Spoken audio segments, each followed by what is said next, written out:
America. Ready for another lesson?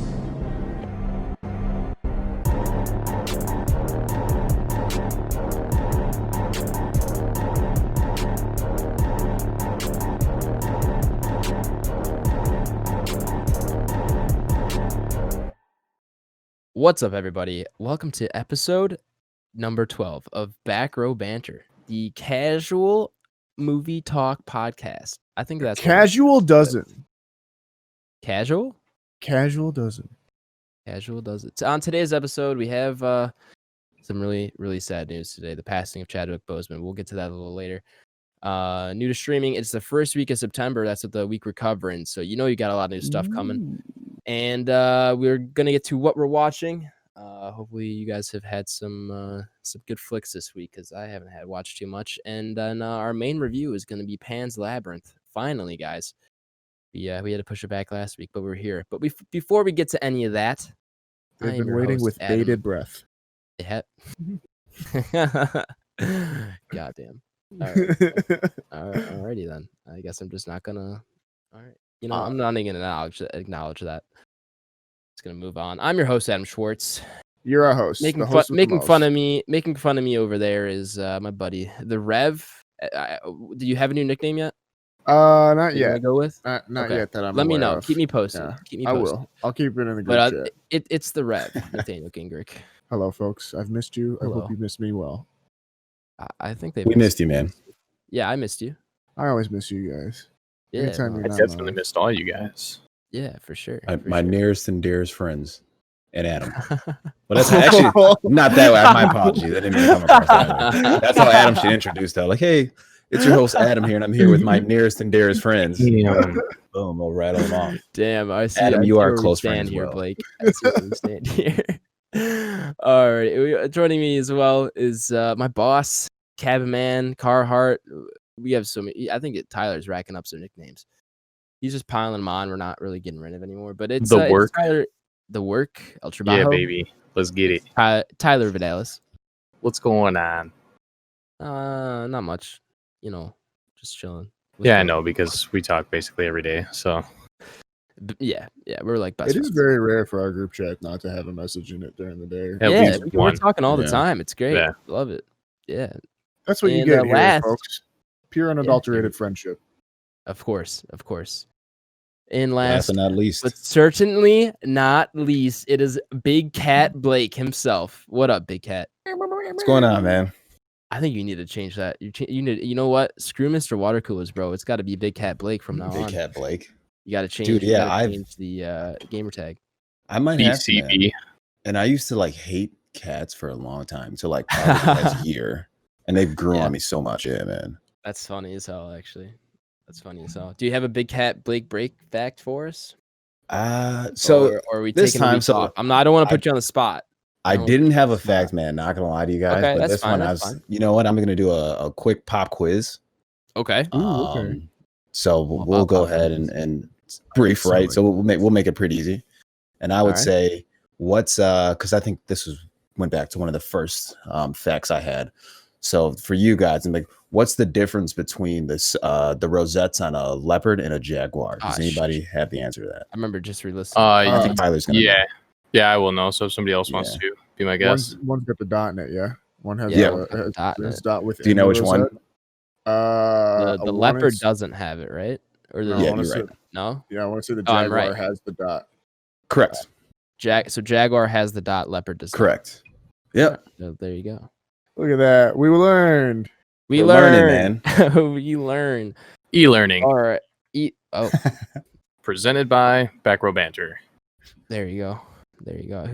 I should just drop out of school. Back Row Banter's got all the education I need. Facts.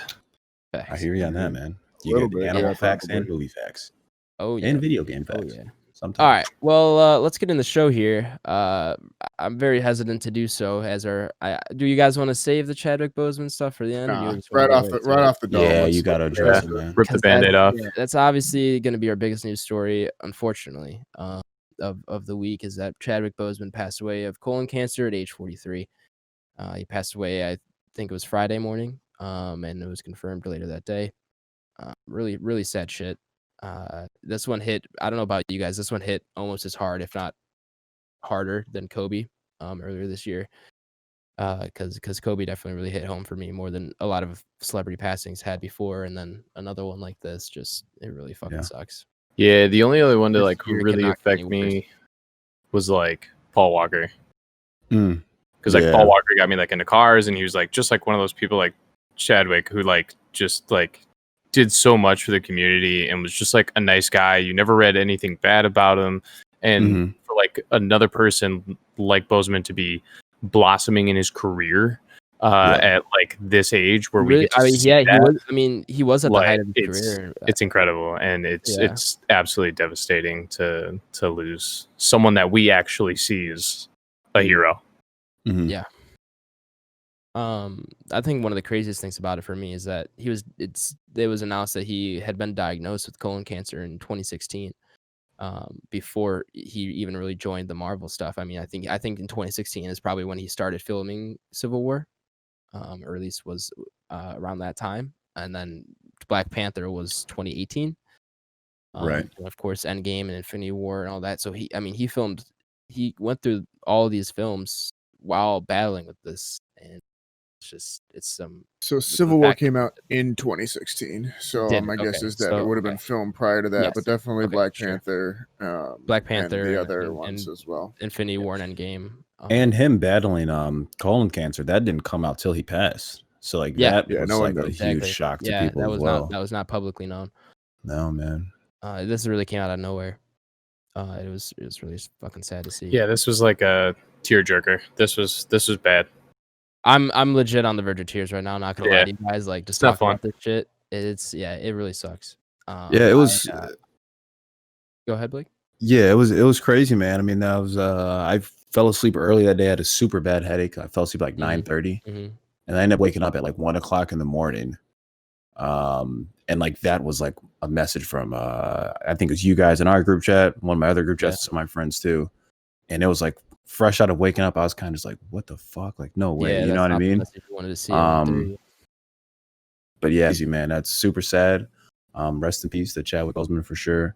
That's a big blow, and obviously for the Marvel community and the Marvel cinematic community, then as well just for the African American and the Black community, where that was the first time where you ever really got to feel represented by a superhero, right, in a massive setting, right, like not a comic book. Sure. Yeah. So it was just really sad to see something like that. But yeah, that's kind of my brief thoughts on that. But yeah, rest in peace.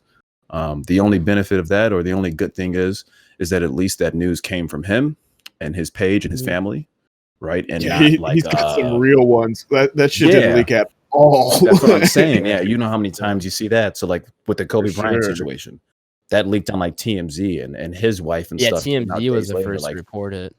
Like, yeah, we didn't even know Kobe passed away. Like, we found out through the internet, And I think that was kind of the only positive thing out of that. It's like, well, at least he did. It did go through his family, and at least they were aware. And I think they were the people who released the news as well. Yeah, it definitely definitely seems like he kind of went on his terms. That he did. He passed away in his home. Terms. He passed away in his home with his wife and family around him. Everything like that, which is, it sucks that you got to go. But if the Kobe show was tragic. I mean, because it's a helicopter crash, stuff like that. I mean, at least he went out around the people he loved and stuff like that. So yeah. And I think I have such a hard time with it too, because there was an air about Chadwick Boseman that was definitely special. There was a regalness to him, just the way that he held himself, the way that he conducted himself. Just losing that as a role model and as a person is such a hard thing, especially when they are as talented as he was and that kind of thing. So yeah. It is one of those things that you mourn for sure. There's certain celebrity deaths where it's just kind of an acknowledgement, but this one is definitely a mourning and a grieving period, similar to I think what we talked about before. With the Kobes and the Paul Walkers and the Heath Ledgers, the Anton Yelchins of the world. It's anytime you lose someone that young, that talented, that means so much. It's not only sad, it's not only unexpected, but it is you mourn for what could have been as well too. Yeah, exactly. So that's what makes it all harder, I think, for sure. Yeah, I saw something on Twitter, I think either earlier today or yesterday, about how this is kind of like Heath Ledger all over again, where we lose such an incredible actor at like basically the peak of his career, and we'll spend years wondering what we could have gotten out of Chadwick, and when wondering what we would have seen after, like throughout. I mean, you know what I'm trying to say, like what we would have seen out of him, and what was to come. Really, exactly what was to come. He was really coming into his own and breaking out of. I mean, obviously he was Black Panther, but he's got a new movie coming out soon. That looks really good, and he's had some good roles outside of Black Panther in the past few years. Like he really was peaking, in my opinion, and it really sucks. Yeah. I'll tell you what, for the sake of his death, I'm glad that we did cover The Five Bloods. I think that was the first movie we did, right? Yeah, that was episode 0. Yeah, so that was kind of cool that that's something we did see and get to discuss that was in his body of work. Episode 0, I don't know if maybe that's something we think about releasing now. Yeah. It's... we'll put it on I opened up that file the other day by accident, and it sounds very rough. I'm sure it does. We're gonna have to wait a little. I can only imagine. Yeah, it sounds very rough. But it's also kind of cool to see like where episode we came 0 from. was our test episode for the podcast. If anybody's wondering, we did one with that we didn't release, and we covered The Five Bloods. We reviewed that for our test episode, just to clarify that. Yeah. But I believe that was the last film he was in, right, where he was alive, correct? Yeah, so far, before, I mean, he's got, like I said, he's got another movie coming out that's finished that is set to release. But I think the only one. I'm sorry, go ahead, man. I was just saying, I think before that it was like 21 Bridges or. Yeah, just if 21 Bridges came before or after The Five You're Bloods. Right. I think and that's the only one I have to get to that I have not seen. So now, due to his passing, I will certainly go out my way to see 21. I might do the same. You're right. Yeah, I think they already confirmed. Like, I think Black Panther went back up in Apple's like top 5 downloads. I know ABC probably instantly. ABC is running it tonight. Yep, it's on right now. Right now. Yeah, right now. So that's Sunday for those who listen. And it actually, Black Panther is one of those movies in theaters that has had the early release dates. So if folks want to go out and support, really, it's in theaters right now as well. Yeah, it has been for the last couple of weeks and so. So if you want to go see it, for sure. All right. Well, do you guys have anything else to add before we move on here? No, man. R.I.P. King. Yeah. Rest in peace. Ditto. Yeah. Well, there's no easy way to transition out of that, so I'm just gonna move on to the next story. Resident Evil TV series officially a go at Netflix. So they have given the green light for a new Resident Evil TV show. It's going to span 8 episodes. It is from the Supernatural co-showrunner Andrew Dabb, and it's going to be using his the same like production company basically. So it'll look like every other one. Yeah, probably. Wait, same Resident Evil production company or the same production company as Supernatural? Supernatural and the same producers in that produce for Supernatural. Got it. Okay, so that I'm a little bit more interested then, I would say overall. Yeah. Where do you guys come down on Resident Evil game wise and both? I mean, they have quite a few movies. Ooh. I got a buddy who loves those movies. Yeah. Okay. I mean, I objectively speaking, I think they're terrible, but I can watch them. You know what I mean? One of the podcasts I listen to says that each movie has one scene that makes you think, "Oh, this is worth the price of admission," and then the rest of the movie is just dog shit. Yeah, but there's always one scene that makes you go, "Oh yeah, that was cool," and then the rest of it's just trash. Yeah, they're fucking they're out there for sure. But I'll like them for a video game adaptation. I mean, you can't really ask for too much. I think we had a brief combo on those before. The video game wise, I do like those. I love the game. I think that's pretty self-explanatory. I've never played one and I've never seen a movie. I'm just I'm never really. That should change. Nathaniel, if you like horror, I think you'd really be into some of the OG Resident Evils, like Resident Evil 2. Yeah. I game so rarely though, and it's so there's so many games nowadays. It's got to be a game that I play and that we can co-op, and then he's in. Well, there are some Resident Evils that have co-op. Yeah, I think the last one that actually had a good co-op. I think Resident Evil 6 Raccoon City had co-op, but I think that was kind of a small side story one. Yeah. 5 the and last 6 one with both had true co-op was 5. Yeah, and that's the one. Yeah. I think they're in South Loved Africa, I 5. believe. They're Love great, That one's dude. dope. Video games are Yeah. awesome. Yeah, that was dope. Resident Evil 5. This is a little bit of a sidetrack, but Resident Evil 5 as a Resident Evil game is awful, but as a co-op game is It's fantastic. fun as hell. Yeah, It's I remember so playing much that fun, in middle but school. it's with my not a friend, like yeah. every day. If you took Resident Evil out of that title and just made it some generic zombie game, it would be amazing. Mhm. But people hate that game because it's not a very good Resident Evil game. Right. But me and my friend Owen, we played co-op.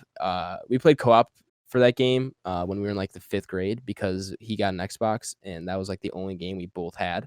So we played a shit ton of co-op together. And Yeah. then recently over the summer, we actually it was released on Nintendo Switch.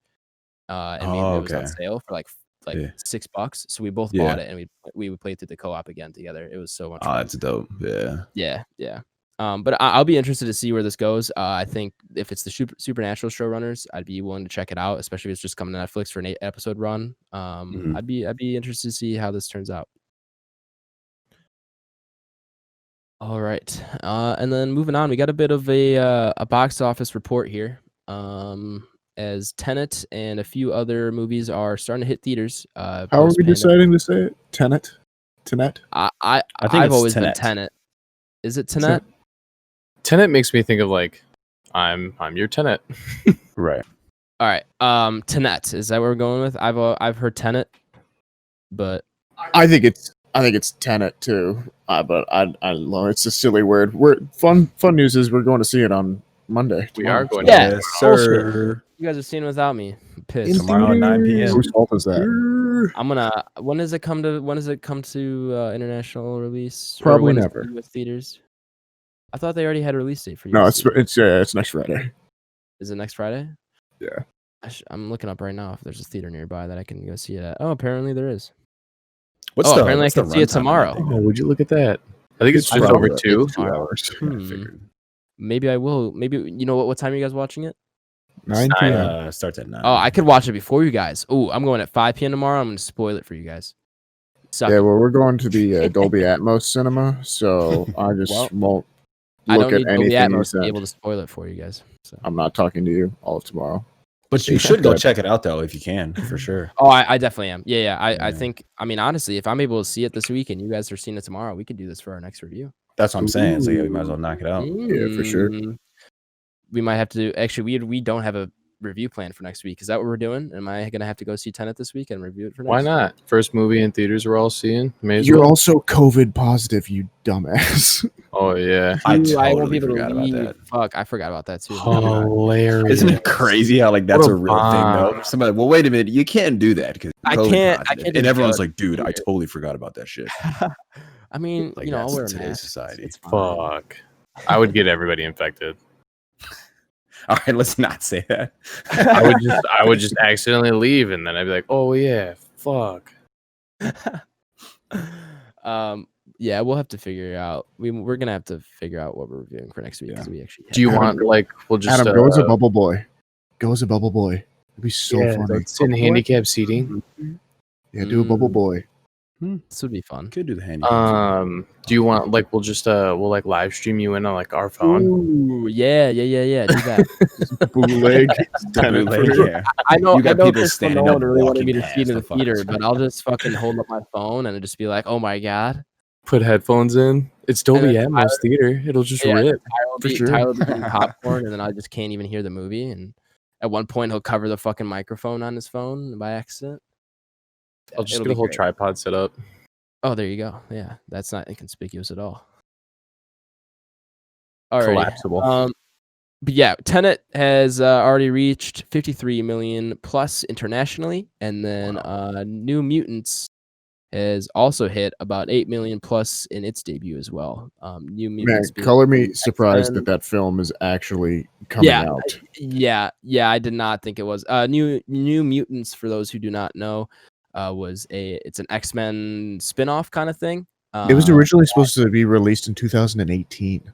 Yeah. Yes, it was supposed to be released a long ass time ago, and then the whole Fox and Disney merger happened, and then it went into kind of production. Well, no, first it was in reshoots. because Yes. the original version they didn't like, and then so they went into reshoots, and then the Fox Disney merger happened, and then the original director somehow convinced Disney that his original version was better, because they announced not long after that they were going to just release it full uncut, his version, and then it's just gotten pushed back and pushed back and pushed back from COVID, and now it's coming out somehow. Yeah, I do you guys have any expectations for this movie? Like, do you think Zero, but I'm interested. No, I do want to see and it though. I actually already kinda talked wanna to see it, somebody who did see this, and they were not overly joyed. I believe it. Doesn't. Yeah, surprise me I at believe all. that as well. Yeah, but I want to see it. I kind of want to see it too. And X-Men, they've just and fallen A-List off is a lot, back. man. Is it? Yeah, X-Men's dog shit. Yeah, that's true. It's we are A-list. No, like not. It's not a flex or anything like that. But we may as well go see it. It's I mean, free. Oh, that's very I very faced much a that flex. I support before, that. how I don't Big have flex. AMC here. Yeah, no, that's a big flex, Ty. I'm offended. Well, just get A-list, and I don't we'll have add an you- AMC. We'll add you to the. Yeah, we'll just get it. Then it's even a bigger flex. You have an A-list, and you don't even use it. And you have to rent a plane every weekend to go I see think a movie. you're overestimating the amount of expendable cash I have because I'm in college. That doesn't really exist. That's true. wouldn't know. Yeah. Good releases. Glad that the box offices are opening back up and that people are going and go see movies. It's been good. All right. Let's move on to our new to streaming because it's the first week of September. This is going to be a mix of the last week of August and then the first week of September. But yeah, we got some new stuff coming out because it's the first week of the month. On Netflix, we have Casino Royale, Quantum of Solace. Solace or Solace? How do you guys pronounce that? Solace. Yep. Solace? Yeah, every normal person pronounces it Solace. Well, you know what? I'll fight you. The Back to the Future trilogy, Due Date, Glory, Grease, Magic Mike, and Pineapple Express. Glory's the one. That's the one with Denzel, isn't it? Yes, sir. The Civil War one. Yeah, that's the same guy that Yes. did Last Samurai. I think I'm gonna watch that. Yeah. I think Ooh, now we kind of have to. Yeah, Yeah. for sure. Amazon Prime, they also have Casino Royale, and then they're getting Close Encounters of the Third Kind, Patriots Day, and Tyler, It's the Boys Season 2, baby. Hyped. Yeah, I'm gonna have to give that. I might give Season 1 and 2 a watch. I'm telling you, man. If you're any Yeah. kind of fan of any kind of superhero, anything, it is definitely worth a watch. All Yeah, I right, think I'm with Adam on that one. Where I haven't even seen the first season, but I've got a ton of people who have nothing but good praise for Yeah. it. And now with the Dude, second season out, I think it's time. Shout to out like again to look Papa at it. Schwartz, but Papa Schwartz has been telling me to watch that show. My dad as well, man. Yeah. Great minds think alike. So good. Yes, sir. It'll suck you in. Okay. Well then. Like the Hulu. what fucking cell phone commercial was that? Oh, the Velvet, the LG Velvet. Oh yeah, dude, that sexy ass phone. Anyone got one yet? I want to. No, I will I'm never not. purchase Why- that phone. why I would totally would. Do it. I want to have a live unboxing. I would, but I just bought my new phone. On Hulu, we got Casino Royale as well. Also, Quantum of Solace. Wow. Solace. Okay, so Just the world wants to selling see out. Casino Royale. 51st Dates, The Terminator, Top Gun, Trolls World Tour, The Twilight Saga, all 5 Twilights, and Wanted. And then HBO Max, we've got The Curious Case of Benjamin Button, one that I have not seen but might check out. That's Fincher Over too. the Hedge.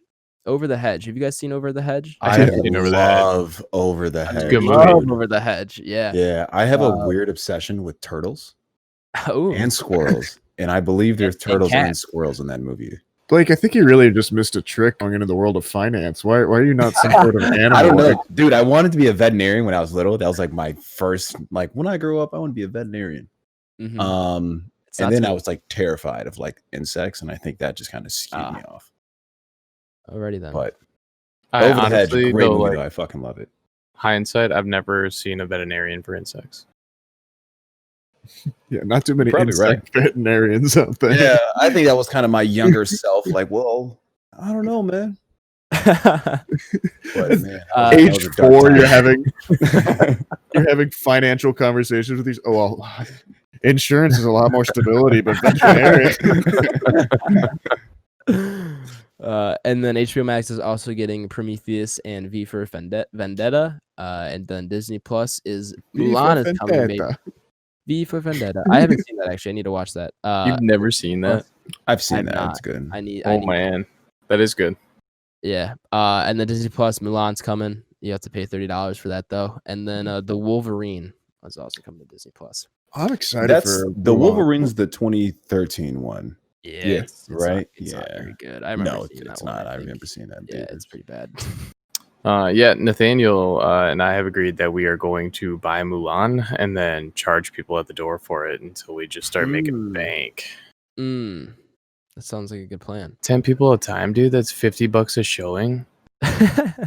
There's zero overhead. BYOB. 10 people at a time. We got plenty of seating. Bring a mask. We're good to go. But yeah, there you go. Is there anything out of that new streaming list you guys are looking forward to? Prometheus, man. Dude, I'm a big fan of I haven't Prometheus. seen that in a while. I think I've said it before on here. I'm a huge advocate for the Predator franchise as well as the Alien franchise. And I love Prometheus, man. Oh, Big fan. Big fan. Yeah. Still haven't seen any of the Aliens. So Hang on. You've never seen Prometheus either? we've had this conversation. Oh my gosh, man. I've never seen. I've That's seen tough. bits and pieces of the Alien, but haven't seen any like Alien or anything like that. We Yeah, just man. watched Aliens. Yeah, When we was did. that? That's on HBO Max, isn't it? I'm Yeah. pretty sure. Yeah, like 2 weeks ago, I think. Yeah. I think Yeah, it was the like 2 week weeks ago. prior. We didn't even mention that. I totally forgot about that. Mm. Yeah, I watched AVP on HBO Max. That was a few weeks ago. You know what? I think AVP 2 is actually the better film. Dude. Another time, boys. Another time. Blake's. I don't know, man. That movie is so dark. I can't see I know. shit. past that. I know. What's the new one with like the mega predator? The Predator. The Predator, yeah. Yeah, that's- Blake's that's, least favorite movie of all time. That's my favorite. That's definitely that's the best one out of all of them. Fact. on pod too. That's a crazy hot take, man, but I'll let you die on that hill. Yeah, there's some good ones that on there that probably need to check out. V for Vendetta. Over the Top Hedge. Gun I need to watch. While it's on. Yeah, I might honestly throw on Over the Hedge. Who is the voice acting in Over the Hedge? It's somebody Bruce really Willis. had to it. He's the squirrel, right? Or whatever it is, the raccoon. The raccoon, yeah. Yeah. Steve Carell's the squirrel. Yep. Who's the IMDb turtle? right now? I'm I feel like it's like Alan Arkin or something like that. One of those Yeah. old guys. Which one's the turtle? What do you guys remember his character's name? Because they don't have. oh man, I do not. They just have character's name. It just says RJ. It's like Vern- Herbert Vern? or Ernest Is or Vern? something. Vern, yeah, Vern's Vern, right there. yeah, That's Vern. Gary Shandling. Gary Shandling. Oh, there you go. Yeah. Wanda Sykes, isn't it? She's Stella. I think that's. Yeah, I forgot what animal Miss Dunk? she is. I love Wanda Sykes. Yeah, It was one of the things during Harley Quinn when we were just like, "That's Wanda Sykes." Yeah. Yep. Avril I Lavigne. might throw that one on. Yeah, Is she's Wanda the as well? she's the daughter. Yeah, she's the daughter of the possum. Yeah, she is Heather. It's funny. Funny cast. Yeah, I might have to sit down and rerun that one. Yeah, that'll be there sometime in the first week of September. So coming up. Alrighty, well then I think it's time for the main segment here, boys. Pan's Labyrinth. I can tell. Are we how doing what we're watching? Are we skipping over what we saw this week? Oh, man? shit. I had My a bad. crazy find this week. I Well, I didn't forgot. find it. I can't take credit for I it. totally forgot what we're watching. I skipped right over that. Yeah, what are you guys watching? Tyler, Nathaniel? I got on a big Attack on Titan kick one morning, and not then He dragged. I me got into like 6 episodes deep in like less than 12 hours. Mhm. And yeah, it was like one of those like late night things. It was like it went from like an early morning before I went to work, after I got home from work, and then after Nathaniel went to bed. So like I just slammed through it in like one day. But I didn't finish anything. I'm on episode 6, and then Nathaniel was like, "Oh man, I'm gonna have to jump back on this train." It's So- a Yeah. train. Not gonna lie, I've seen the Yeah. first 2 seasons. I haven't seen the third. I need to go back and rewatch them. Though. Yeah, I saw the first 2 seasons. I watched them a few years back. So I good. like it though. Yeah, it's one of my favorite animes. So for me, I caught the first half of the first season in college, and it was one of those things. I think it was like in a rights battle or something like that, and so you couldn't get that. You had to wait like a year and a half before the second half of the first season came out. And by that time, I was like, oh, I've moved on to other things. So I only ever saw like 15 episodes of it. So now I'm excited to go back in. There's so much more to it now. Yeah, I need to go back and rewatch them. That's been on my list of animes I want to go back and watch. I will get to in a second, but I still haven't finished Avatar. But we'll get to that in a second. Anything else you guys have been watching? And then I also went on a big. I've just been on like a huge anime kick. I started watching My Hero Academia again. Okay. How many pieces of that are there? And then Right? it's really good. Yeah, it's amazing. And then I don't know. Did we watch any like movies that are notable? Did we see Aliens this week or was it last week? I thought that was last week, and we just probably you guys skipped can over throw it. on there. I mean, it's not. You guys watched it I recently. mean, it's definitely worth it because it's fucking aliens. So Yep. So I had a big week that's on gonna have movies. to be. So that's gonna have to be one of my one of my September/October watches for horror. That'll have to be one of them. And Yeah, for Aliens is the second film. Correct. Yeah. Yep. The first You one's watched both of Alien. Yep. Then it's Aliens. Then what is Alien Resurrection? Alien 3. Yeah, if that might be Resurrection, which is universally kind of considered the worst one. Yeah. With the best director, because that's also David Fincher. It was his first movie, and then he decided he wanted to go one way, and then they took it the other direction, and they took it away from him. And then you can also throw like Alien Covenant and Prometheus into I like Covenant as well, They're though. so good. Yeah. A lot of people Covenant- that got a lot of Covenant flack really when it first came disappointed. out. I think they both did actually. I don't think there was a lot of problems that people saw with both of them, but I love them. I love them so much. I'm sorry. really you like- said you didn't like Covenant. Is that? What you I said? really like Prometheus. My problem with Covenant is that Covenant makes Prometheus worse as a story. Yeah. I could agree with that. I can see that. And Covenant has some of the dumbest characters I've ever seen. Like, just as in, like, they are literally stupid. Yeah, they're literally on another planet, and the guy takes his helmet off. Yeah, they're they're they're all like I haven't- scientists and like I haven't doctors seen and Prometheus, shit. But I have seen that scene and how say how dumb it is. Astonishing. Yeah, and to like you said, and to Tyler's point, it's like it's like you guys are literally like scientists and stuff. Like you would never go on another planet and take your fucking helmet off and like start smelling plants and stuff. I've you know what I mean? literally seen that scene just because of how bad it is and how Yeah. and I've seen people make fun of it. Yeah. But I had a big movie week as well. Oh. So I had not seen any of the Bill and Ted's, so I went in on both okay. Bill and Ted's Excellent Adventure I've and seen- Bogus I think Journey. I both of totally them, remember that. Not in a long ass time. Yeah, great movies. So streaming fun. No, I rented them off Amazon. Okay. Yeah, so great movies, really fun. Keanu's great. Alex Winters is great. Everything about those movies is great. And the third one just came out, right? Yeah, the third one's coming out, so I'm gonna watch that this week, I think, as well. Is that Yeah, coming man. to theaters or is it coming to VOD? A VOD. So it's $20 on Amazon if you want to rent it. Yeah, but that's not too bad. Tyler's holding up. You guys do a lot of visual gags for an audio podcast. We know. Tyler just held up a GIF. Was that what it was? Of it's Yeah, but it's got actually Tyler's my face on it. face on Keanu Reeves when he's just going like whoa, and it's like the funniest thing ever. But yeah, I really enjoyed both of those. Very much looking forward to the next one, and I think more people should revisit them because they're example of kind of the vibe we need right now. Just be excellent to each other, everyone.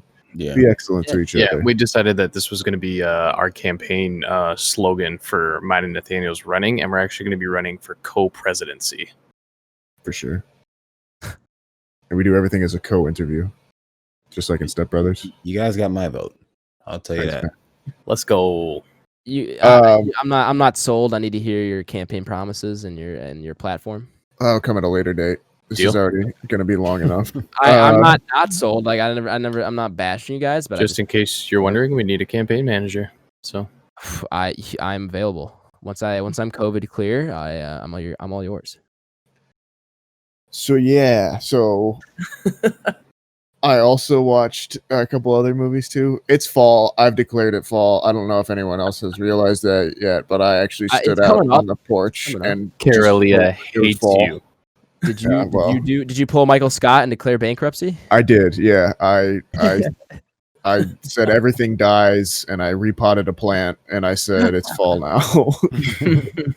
I love that office episode where he just walks in the middle of the Yeah. office. Oh, He goes, I I declare bankruptcy. exactly. Exactly. That was on his terrace. I declare fall. Exactly. Off of the I said balcony. the autumnal season is upon us. But so I've started diving into horror films. So it's that time of year. So actually taking a key off of what Blake said a few weeks ago, I did some more found footage stuff. And so there was two movies that I was really interested in seeing, and they're kind of very similar to one another. One of them is called the Poughkeepsie Tapes. So that's a really interesting movie that was supposed to come out in like 2007. And was like filmed back then. It was just after the Paranormal Activity boom, so it was one of the kind of quick ones out of there, and it's kind of can become this cult classic because it was so impossible to get a hold of. It finally came out on VOD in 2014, and since then has been able to be kind of streamed in certain places. But the kind of thing that links both of these movies together is that they're actually fake documentaries. So they almost get set up as this faux documentary style, and particularly with the Poughkeepsie Tapes, if you've watched any of like the Making of Murderers, or you listen a lot to the My Favorite Murderers, or that kind of those shows of the world, you'll definitely recognize the style of the documentary. However, what's different is that you see a lot more. So the whole kind of premise is that there's this one serial killer who's called Ed. That spoiler alert, but not really. We never really find out who he is or what his motivation is. But they find these 8,000, I think it's like 1,000 VHS tapes, and it's all of him doing various killings around the Poughkeepsie area. And that's in Pennsylvania, by the way, right? If yes, don't know, or New Jersey or something like that. I can't remember. East Coast, or Northeast, I should say. But yeah, it's very disturbing. It's an uncomfortable watch. The kind of whole premise is it plays a lot with the idea that the serial killer, like the worst thing he can do is actually affect you after he's gone or something like that. It plays a lot with power. It's Poughkeepsie, New York. New York. Okay. New York. Well, there you go. I apologize. I'm really bad at geography. But yeah, it's if you're one of those people that you're kind of a gore hound or something like that, the kills are going to be inventive enough to keep you interested. You do see a lot of that kind of thing. Is it torture? In parts, but not not in the way that the old Saws were, or like the subsequent Saw sequels were. More because it is realistic. It gets under your skin for sure, and it makes you uncomfortable. It's nasty. It's a mean-spirited movie that kind of is there to affect you afterwards. But only an 86-minute runtime. Yeah, it's short. It's not a long one. You find that a lot with the found footage genre in general. Yeah, they're typically quicker genres. But yeah, definitely, I'd say worth a watch. I would say like caution, like it is a movie that will affect you. But it's definitely for sure. I think Blake, you should check it out. Definitely. For sure. Yeah. When you told me you saw it, well, that was on Prime, right? I found it on Prime. I want to say it's on Prime. Yeah, it's on Prime.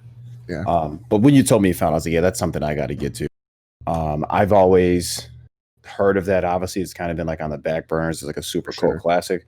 And then I know I've seen one scene, obviously just kind of circles on the internet, of when it kind of first broke loose, of where the guy's like walking like on all fours, and the girl's like faces in the camera, and then he like stabs her with the needles in the neck, and it's like that was just like maybe a 2-minute clip, and it was creepy as fuck. So I can't imagine the context of a movie. You know what I mean? Yeah. I think what I like about it is I don't know if I like anything about it, but I don't. Mhm. But I what I think it does well is it doesn't fall to fall into the hole of just trying to scare you just to scare you kind of thing. It Right. does seem to have a little bit more of a message behind it, a little bit more mean. The message is mean spirited and nasty and kind of like we're out to fuck with you, but it's there. There's intention behind it, and it's the guy John Eric Dowdle, who I think we talked about last week, but he did As Above and So Below and that kind of thing. we did. Did I talk about this last week? Yeah. It was the last week or the week before. Okay. We So brought up Poughkeepsie. Oh, Jesus Christ. How do you even pronounce this? It's spelled very weirdly. It's like Pough. Yeah. Yeah, it's Poughkeepsie. Yeah. Jesus. I'm not gonna try. Yeah, so the Poughkeepsie Tapes, definitely watch that. And then I also watched Lake Mungo as well. So again, this is a found footage mockumentary, documentary, whatever you want to call it. It's from Australia. It came out in the mid 2000s, I think. It wasn't too long ago. What's it called? Lake Mungo, 2008. So around the same time when the Poughkeepsie Tapes was supposed to come out. But it also uses the framing device of it being a mock documentary. But it's more about this family that goes to a trip to Lake Mungo, and while they're there, the daughter disappears underneath the lake, and then they start to find images of her on film or hear her around the house and that kind of thing. And it's told from the perspective of this documentary crew that's interviewing this family. And so you get those kind of, again, those paranormal activity shots of the long hallways and that kind of stuff. But the way that it uses the grief of the daughter's death as the kind of framing device really kind of gives it a little bit more bite to it and that kind of thing. So it's definitely worth a watch, I would say. Sounds really interesting. Yeah, not as scary, but existentially scary for sure. Sure. The only thing I don't like about Lake Mungo is that it does do a jump scare every now and then, but not too bad. Most of its horror is kind of slow building kind, but that is on Tubi, I want to say, but I have a suspicion it might as well be on Amazon Prime, or it might also be on Amazon Prime because I thought I saw something about that. But yeah, definitely worth a watch on that as well. And Definitely the Poughkeepsie Tapes, are those anywhere? That's on Amazon Prime for sure. It's on Amazon Prime. Okay. Yeah. And that's one I really, really need to get to. And I said that last time when you brought it up that it was available on streaming services. So yeah, I got to carve out some time. Looks like Lake Mungo's on Amazon Prime as well. Sure, yeah. So definitely big recommends on both of those. I think in the found footage genre, the kind of like fake documentary style that they go for is something to be explored and is kind of interesting. So would recommend. I'm really interested to hear any listeners' thoughts or anything like that as well. Reach out to me. Let me know. I'm always excited. Yeah. But the last thing I watched this week was Ari Aster, who did Hereditary and Midsommar. One of his late student films when he was still at the American Film Institute was a movie called The Strange Thing About the Johnsons. Yeah. And I watched it, immediately told Blake about it, and Blake watched as well. So I'll let him kind of join me on this one. So you want to kick this off, Blake? Yeah, man. That's we talked about it briefly before we started the pod. So yeah, as you know, it's a short film by Ari Aster. Maybe what was that? Maybe 2010, 2011 or so. Yeah, it gotta be somewhere in there. Way prior to the Hereditaries, the Midsommars. It's on YouTube, by the way. So I would encourage anybody who's into horror and kind of that strange mindset that he has, to go on YouTube. It's like a 28-minute runtime, and that guy is different. There's no other way to say it. Yeah, he's tapped into something. His command of the taboo and of the instinctually wrong is just incredible. Yeah, he's got a way of framing grief and like weird family dynamics, and thinks in a way that you would not want to normally think. And like you said, a lot of it has to do with like you said, with grieving. That's a big one in Hereditary. And Midsommar, a big one is like loneliness. And it's just even in this though, I mean, it's the interaction and family dynamics is insane, man. So I mean, so long story short, so it's called The Strange Thing About the Johnsons. So it focuses on. Are you gonna go into spoilers here? I guess not. We just kind of give an overview, right? So I Okay. mean, it focuses on. I'd love to watch this non-spoiled. Yeah, I mean, like I said, it's only like 30 minutes, dude. It's like you can literally like watch really? it tonight. You know what I mean? On YouTube, dude. For sure. So the strange things about So the yeah, genre? focus on a small African American family. It's like a parents and one child, right? A son. Yeah. And as they grow up, this weird Family secret kind of comes abrupt. Yeah. And it is one of, if not the most uncomfortable thing I've watched in a very long time. And to put that in perspective, I saw Midsummer with my dad. I watch a lot of movies with my dad. That's kind of a big thing of how we bond.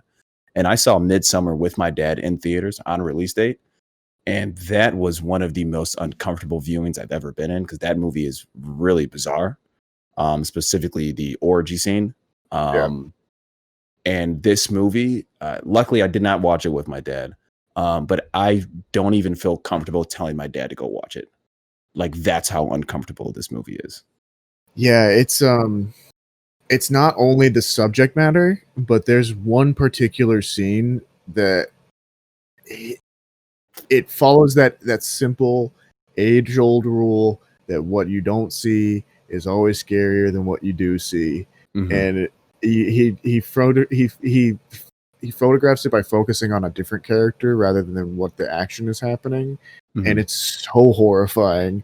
It's so uncomfortable. And it's so but also so darkly funny too. Like, that's the other part of it. There's just part of it where I'm just like, I mean, that's kind of funny. It is. Like, it's so fucked up and so weird. Definitely huge trigger warning if you are going to tempt fate with this one. But it's not even graphic. Like, that's the thing. You don't see much of anything, but it's very taboo, very disturbing, I guess is just one way to put it. I haven't stopped thinking about it. No, I have not. And I'll tell you one thing. I mean, if you were to go in there on YouTube and watch it, I mean, you know what you're in for probably 3 minutes into the runtime. Granted, it is a small film, though. You know what I mean? But there's the opening scene will end, and you'll be like, "What the fuck am I watching?" And you'll be hooked immediately after the opening scene. Yep. What's this? Yeah, that's the strange thing about the Johnsons. Yeah, strange thing about the Johnsons. And one of the things I'm scared to watch this after all of that.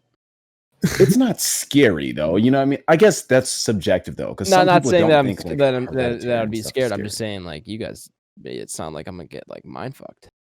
I'd say I would be fucked. surprised if you watched it and you did not come back emotionally mind fucked or something. Okay. If you were to be like, oh, it was cool, you're in a very, very, very small minority. It's a WTF moment. Okay, fair enough. Alrighty. Anything else, Nathaniel? No, that's it from me. I think I've got everything. Very excited for Attack on Titan. What have you been watching? Do you have a week of? Yeah, I mean, all kind of roll into mine. I mean, like I said, Nathaniel watched The Strange Thing About the Johnsons. What was that, like Tuesday or something? And he ended up texting me about it. I watched it the next day immediately. Outside of that, the only other thing I watched The Orphan this week. So with Vera Farmiga. Okay, so that's the one with the girl, and there's the treehouse and the correct. They adopt the little girl, and then I know circle is a huge twist at the end. Yeah, so I do know that one. That's one of Vera Farmiga's. I believe that's how you pronounce her last name. Can anybody correct me on that? Yeah, you're good. Okay. But yeah, that's one of her first introductory roles into horror, and obviously she's in the 2 Conjuring films. But yeah, that's pretty good. That's earlier, maybe 2007, 2009 or something like that. 2008. 2009. And yeah, it's a pretty good slow burn kind of horror-ish, you know. I mean, it's not super gory by any means. It's got a lot of tension built up in it. I would kind of recommend that to anybody. Because I was kind of on a Vera Farmiga kick, I did end up watching the second Conjuring. That's on HBO Max, and that's the first time I've seen that since I saw it in theaters, which was 4 years ago, 2016, I think. Dude, I love those movies. Yeah, and I see the first one a lot more because the first one was on Netflix for a while, the past few years, and I haven't watched the second one, like I said, since about 4 years. And excuse me. and it was good. I think it stood the test of time, to not watch it for some time. A little more jump scares opposed to the first one. The first one doesn't have too many, but it's still good. I think the Crooked Man works well. Then obviously, what's the Valak the Nun? Her spinoff movie is pretty bad though as well. But yeah, those were kind of two I watched. I don't think we have to go into depth into the Conjuring film, but I think a lot of people have seen those. But I've yeah, not seen that's the it. second one. Oh yeah. So just to catch you a brief up, so yeah, I rewatched the second one for the first time since I saw it in theaters. For sure. And that was pretty good. I think think the first one holds up better for sure, as I was telling the listeners here earlier. But that's on HBO Max. If you care to kind of take a deep dive into that, Nathaniel, I think it'll be okay. But yeah, the big takeaway was definitely the strange thing with the Johnsons, and that was just I think that's a shot for the listeners. I've ever seen. I think It is a shot for listeners. That was a bubbly coming to life there for the folks. So if anyone's playing at home, shot time for you. Yeah. But those are the films. That's it. Been watching some NBA basketball. Yeah. So we got Who some you sports Man. back. I love James Wan. He's so good. Yeah, he is. I think he's one of the playoffs. The modern masters.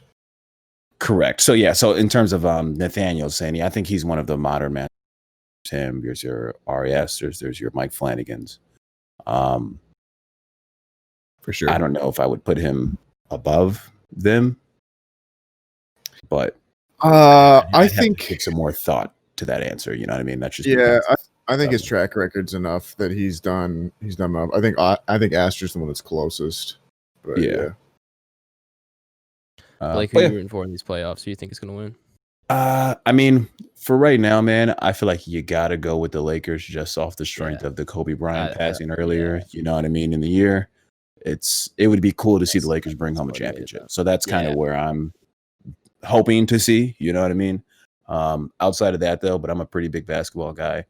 The bubble basketball is just crazy, man. Like there's bench players going out and getting 35 points who you've never even heard of before. So I think the dynamic of like no fans is definitely a really big advantage and disadvantage to some players where there's no crowd noise, right? You're not getting booed I'm for sure some missing shots. Feed off of it and some exactly players jump under it. So the fact that that's taken out a little bit. Yeah, it's definitely interesting for leveling the sure. playing field a little bit. Yeah. But what have you been watching, Adam? Or what have you? Yes. Been watching, So I said last week I still have the series finale of Avatar to watch. I haven't watched it. I don't know why. I fell asleep like twice trying to watch it. Yeah, I just haven't. It's been a busy week for me with classes starting, stuff like that. For sure. But I'll probably now that I am COVID positive, I'll be quarantining, and I'm sure I'm gonna have some time sometime soon to watch it. So I got that to finish, and then like I said before, gonna go straight to core after that. But I watched last night. I watched 42. For sure. Rented that because that, I mean, we talked earlier good. about Chadwick and Black Panther and everything like that. For me, that was my first role I saw him in, and that's what I think of Chadwick Boseman as, because that was a big movie that I liked when I was younger. Came out in 2013, and I was playing baseball at the time, so like I just loved that movie. Watched it quite a bit when I was younger, and I haven't seen it in a while actually. So I went ahead and rented that. Not as good as I remember it being, because I was younger and kind of into it a little bit more. But it still holds up. It's still a pretty good movie overall. Harrison Ford's plays the weirdest role ever. Branch Rickey. He's very weird in that movie, but he's also kind of fun. He's finally allowed to be the old man that he really is. He's always having to like slim down and age down to be Han Solo and Indiana Jones and shit. And they finally just let him be an old guy. They finally let him be a bit of a grouch. Chadwick Boseman's really good in that. And it's a fun baseball movie. Some weird CGI that doesn't look too great. They CGI in a lot of the stadiums and the fans and stuff like that. Oh, really? There's some shots where I'm just like, oh boy, that for sure. That makes sense. There's like they'll cut to like he's on first base, and they cut between the pitcher's perspective of what Jackie Robinson is doing on first base, but then they'll cut in between Jackie Robinson and the pitcher, and then sometimes when it goes back to the pitcher, it is in the background. It just looks horrible. Just green screen. It's just green screen, very flat looking. Not great as far as CGI and stuff like that goes, but overall, still love that movie. Yeah, you haven't seen it and you like baseball. I mean, even if you don't like baseball, I mean, it's a good Chadwick movie. Probably one of his that came out 2013, one of his earlier movies, I would say. Kind of one that kind of he broke out in a little bit. Yeah, that was definitely his breakout movie. Yeah. And then I also I don't know about you guys. You guys have. I mean, we've talked about this. You don't like the term guilty pleasure, right, Nathaniel? I do not. No, I think you like what you should like and fucking wear it. Okay. Regardless of that, my guilty pleasure TV show is Big Bang Theory. Okay. I love me some Big Bang Theory, so I threw that on last night. I always watched it when I was a kid, especially when I was sick. When I was sick as a kid in like middle school, and I was just at home for like 2 days, I would just marathon Big Bang Theory. Aw, Adam wants to be home. Just like MASH. Yeah. Is that your MASH? Is that MASH for you? Okay. More How I Met Your Mother, I think, probably. Oh, okay. How I Met Your Mother's good too. So I wasn't feeling great last night, and I was like, you know what? I kind of just want to put on some Big Bang Theory, and kind of just fell asleep watching that. Yeah, that's really all I've been watching. And then I over the weekend over this past weekend and the weekend before I watched been watching the Call of Duty Championships. Oh, okay. Esports before, but they just finished out their competitive season today. So it's been good. Sounds like a good time. Well, you're gonna have a lot of free time coming up, so I am planning on. I'm also. I was texting you guys about this earlier in the week, but I'm taking a class called Psychology in the Movies, or at the That's movies. dope. And so it's about every week we watch a movie, and then we talk about like the psychological aspects of it, and like what makes a movie good. Why do we watch horror movies and stuff like that? Like why do we enjoy like being uncomfortable? Deals with all these topics, but I'm very excited for the class. Do you want me to give you all the answers before? You know what? I have a project, and I was going to ask if you wanted to do it for me. Yeah, no problem. That'll be $50 to $60, but you know, I give friends and family discounts. Oh, fantastic! You could just have some of my dissertation. Oh, that'd be great. But yeah, I'm very excited for that class. So in the next, what will it be? 16 weeks? I don't know how long is the semester. 16 weeks, 15 weeks. You guys will be hearing what I've been learning and what I've been watching from that class. So stay tuned. That'll be awesome, man. Yeah, no, I'm very excited for that class. It sounds awesome. I'm excited for you. Yeah, sounds super exciting. I wish I could have taken a class. I know. I can't wait. It's gonna be great. All right, are we finally ready for? All right, one for you, Blake. Let's go. Let's do it. The main review segment. I feel like we're like an hour into this already. Yeah, we're probably a little more than an hour. Yeah, it's all right though. It's all right. It's all right.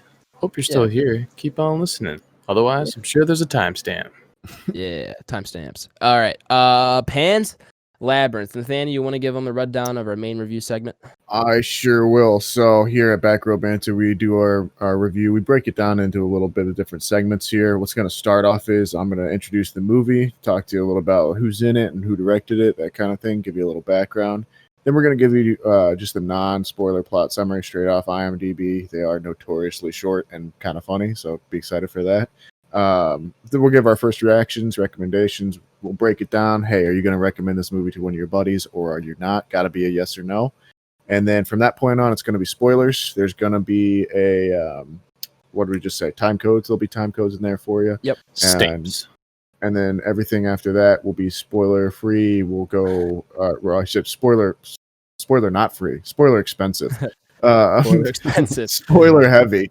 We'll talk about the rest of the plot, dive in real deep, and then give kind of our final thoughts. And then you guys will be welcome back for our entropy list, where we rank the movie based off of everything else that we've watched for the podcast so far. So without further ado, let's dive on in, shall we? Let's ado. Yeah, so that one got me. This is Pan's Labyrinth. It came out in 2006. The original title of it is El Laberinto del Fauno because it is in Spanish. It is a Spanish production.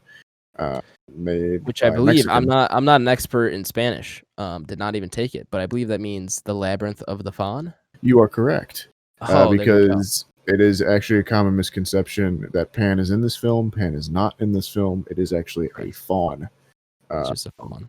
But Pan's Labyrinth sounds better than Labyrinth of the Faun in English, apparently. So I like Labyrinth of the Faun. So do I.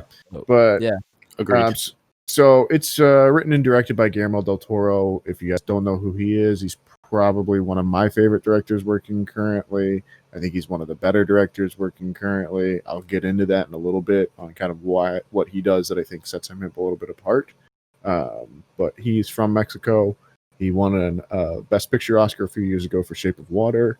He also has done like the Hellboys, the original two Hellboys. He took a big break in the mid thousands because he was actually signed on to do the Hobbits for a while, and then eventually those fell through. But it cost him about 2 to 3 years of pre-production and planning and all of that. And you can still see his influence in the Hobbits in a lot of ways. And if you go back and watch those movies, especially after watching the other ones, but Pacific Rim is another big one of his, and then Pan's Labyrinth, obviously. Crimson Peak, and then the other kind of brother movie to Pan's Labyrinth, which I've talked about a lot before, is The Devil's Backbone, which I also recommend as well. But the kind of summary for it goes thusly. In the Falange Spain of 1944, the bookish young stepdaughter of a sadistic army officer escapes into an eerie but captivating fantasy world. So the movie stars Ivana Baquero, and what was one of, I think, if not her first movie, definitely one of them. Sergei Lopez is the evil officer Vidal. He's really great in it. And then Maribel Verdú, who played Mercedes, who's kind of the caretaker of the mill where the plot takes place. She's in it. She's really great as well. She's in one of my other favorite movies from one of Del Toro's buddies, called Y Tu Mama Tambien. But both of those, just really great actors in here. Doug Jones under the pan makeup and the pale band makeup is incredible.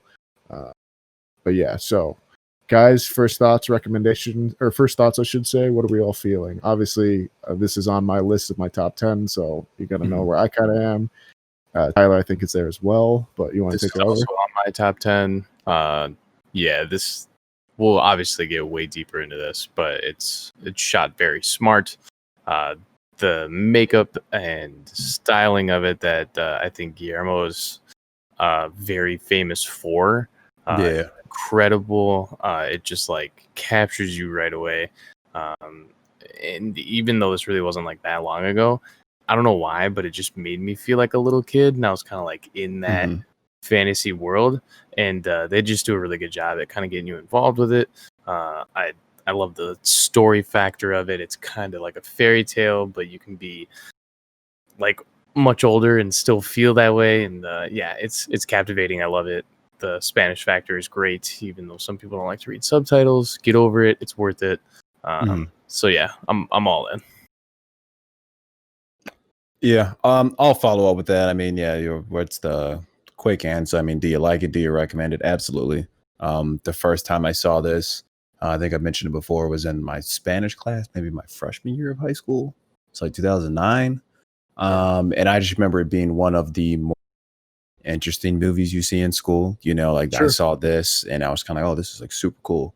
Then obviously with it being in Spanish, so you have to pay attention to it with the subtitles. I know that kind of turns some people off of it, but it was really cool. The one thing that I always remembered in this movie is the Pale Man.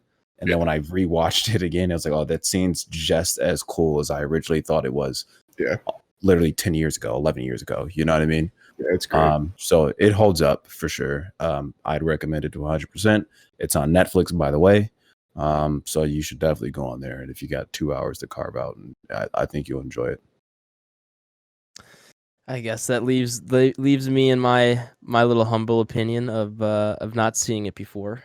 This was my first watch. Yeah, you're brand new. So I don't dislike this movie, but I'm also not like super into it. Like, it was good. I liked it, but here's my analogy here. I'm a ball of clay, Nathaniel, and I need you and Tyler to mold me into liking this movie. I just don't. You guys love this movie, and like I guess I can see why, but to me, just I don't know what it was. It just wasn't my type of movie for me. I just wasn't super into it the whole time. There were points where I was just like, how much longer is this movie going to go on for? Like I said, I don't super dislike this movie, and I like it a little bit, but I'm just not nearly as hyped on it as you guys are. So I think I need you guys to fill in the blanks on why I should be loving this movie, because just for me watching it, I just was not super enthused. Well, prepare yourself. Yeah, no, that's what I'm excited. Go. I need, like I said, I need you guys to fill in the blanks. You don't have to like What it. am I missing? You could like what you like too, but I'm not. I mean, yeah, it's just like it's not that I dislike this movie. It's just like I wasn't for super. sure. It's your guys' like some of your favorite, like you and Ty. It's like your favorite movie, one of your favorite movies, and it's just like that was not it for me at all. So I'm interested to see what you guys have to say about it to maybe get me on board a little bit more than I am right now. Overall, would I recommend it?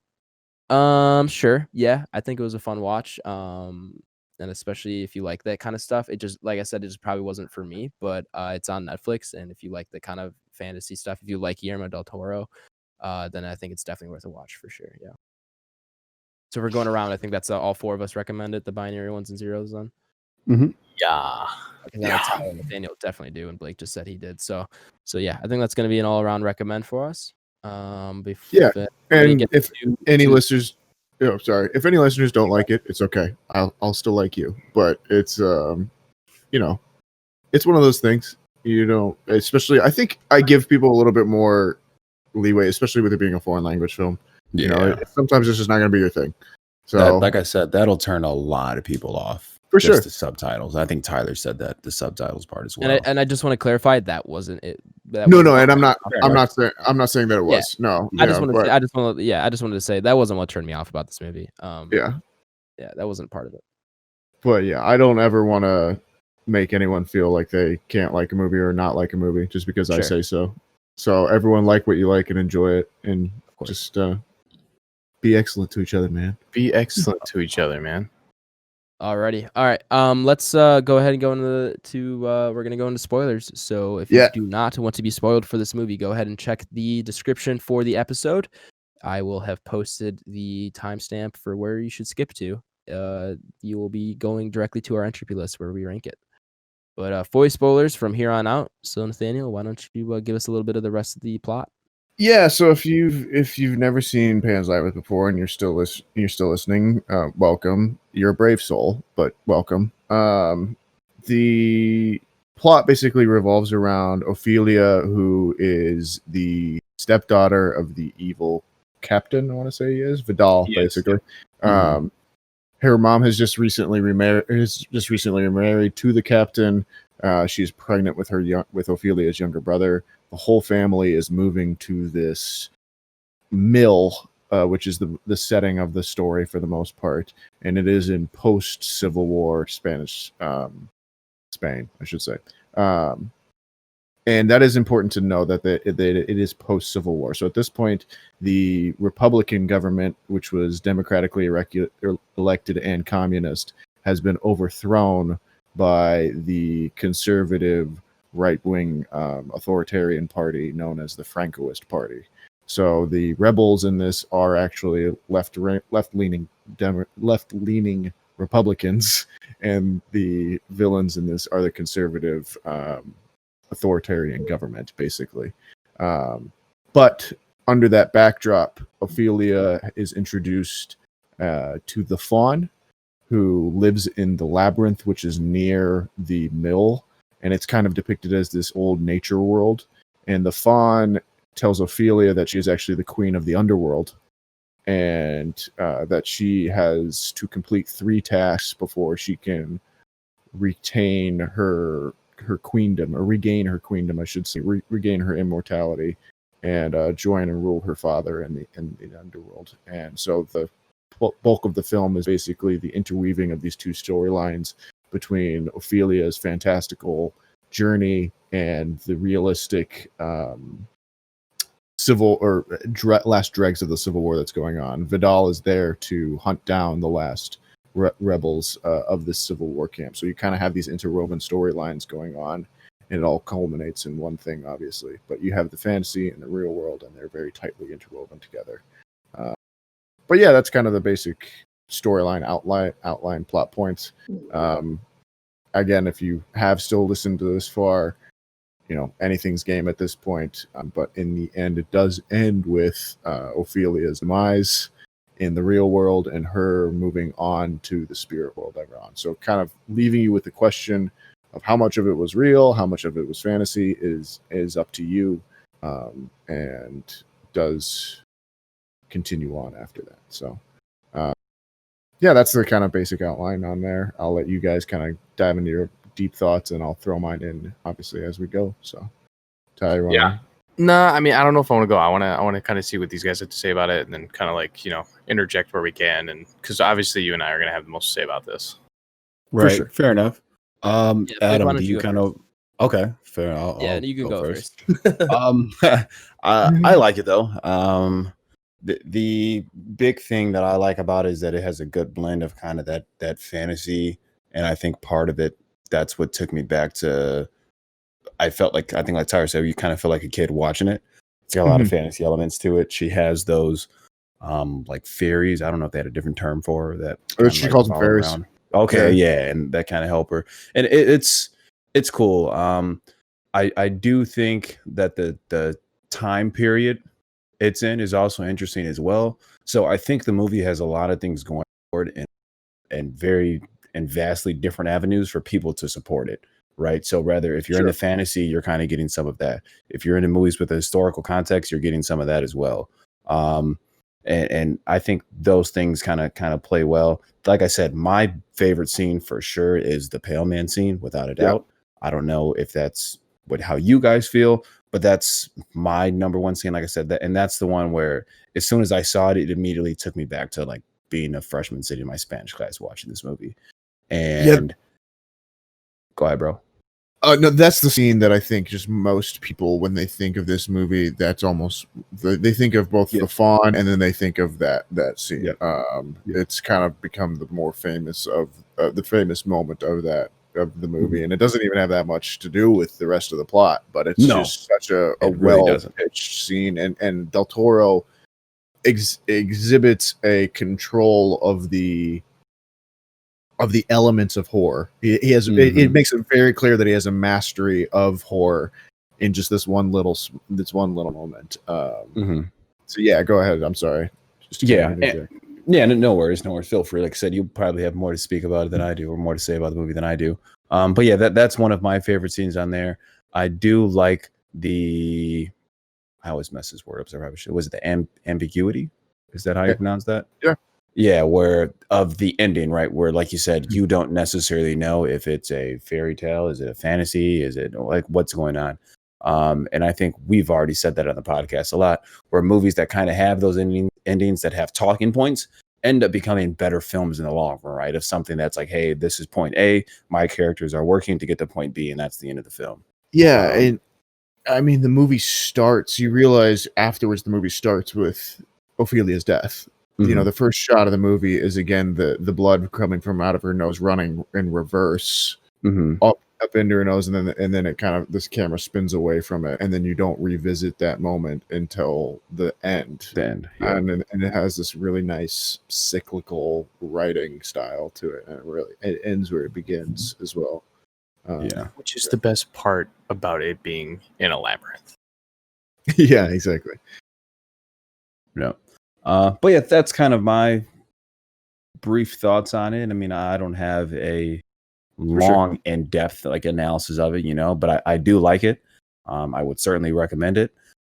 We can get to the entropy list later, but I mean, yeah, it's not a film that I would not recommend to people, and it's a film that I'm aware of the greatness it has, and I'd leave it at that. For sure. Respect. All right. I think this is my turn then. Oh, isn't this what I predicted though? I think 2 episodes ago I did predict this. I said Blake's gonna like it, and it's not gonna and Adam's not gonna connect with it as much. Yep. And we've talked about this before. Yep. So I like a lot of what Blake said. I agree with it. With what you said, I like how you said you got the fantasy elements, you got the historical elements, and you kind of had those interwoven a little bit together. For me, I would have preferred one or the other a little bit. I think they either should have leaned more heavily into the fantasy stuff or more heavily into the history stuff. And it just, to me, it seemed a little odd, the fact that they kept bouncing back and forth. It just was kind of hard to get my head wrapped around because I was trying to go all in on this fantasy stuff, but then they kept hitting me over and over again. Every time I was about to go in on this fantasy stuff, they kept giving me this historical plot line. And it's not that I didn't like the historical plot line. It's just like, it was hard for me to go all in either way when they had these stories that were so different. So I would have preferred a little bit more of one or the other. I do like the ambiguity in the ending, like you said. Like you can interpret it different ways and everything like that. And that, of course, again, Blake, like you said, it helps these movies in the long run because you can interpret them different ways and even on different watchings, pick up something new and stuff like that. So it definitely has a lot of that kind of stuff going for it. The parts where I got kind of lost on, or at least didn't care as much about, was probably closer to the historical stuff, just because I wanted to go all in on this fantasy, and then every time they cut out of it, and then it was just kind of getting annoying. Because like I said, I really wanted to go all in on this fantasy stuff. Like, I like the characters, I like the fawn, I thought that was cool. The pale guy, that was a really cool scene. His character is like monster design with the eyes and the hands, like that's really fucking cool. And I like that stuff. I was really pissed off when she ate those 2 grapes because I was like, that was the dumbest thing you could ever do. Like, you just saw all these paintings of this guy eating children, and you're gonna eat one of his grapes. Like, what did you expect to fucking happen? That kind of annoyed me a little bit. And then the other thing, what was I about to say? I had something in my head that I wanted to talk. The captain. Fantastic. Yeah, he was great. He was a great villain. You really hated him, but you also kind of understood where he was coming from, where he's like, oh, I just want to pass on my lineage to my kid and all that stuff, but was kind of a piece of shit going about that. And I like how at the end, Mercedes is just like, yeah, your kid won't even know your name, and you're kind of like, yes, like, fuck you, dude. Like, I think they had some good payoff there, and they did a really good job of making you hate that guy and showing how much of an asshole he is. But overall, I'm not all in on this movie like you and like Nathaniel and Ty are. It just probably wasn't really made for me. Like, it's just not my type of movie. But it's not bad by any means. And like I said, I didn't dislike it. It's just like I did not like it as nearly as much as you guys did. Maybe again because you guys hyped it up so much for me. Right. I don't think that was. Yeah, I don't think that was much of it because like it's just like. You guys talked a lot about it, but I could already tell, like, going into it, like, this might not have been my type of movie, and I think that's really just what it comes down to. For sure. Yeah, I mean, like I said before, I want you guys to fill in the blanks on why I should love this movie so much, because I'm not opposed to liking it. For me, the thing that Del Toro does so well, and he talks about this in his book, which I have if anyone wants to borrow, but he relies a lot on what he calls eye protein instead of eye candy. So it kind of comes from this theory that one of the main benefits of film is that you're instantly able to convey information through symbolism, as well as not only via the actions of the actors on screen, but what you're showing on screen and what the background and the sets are and how those influence the film at all times. So particularly with Pan's Labyrinth, like it is not an accident that it is set in a mill.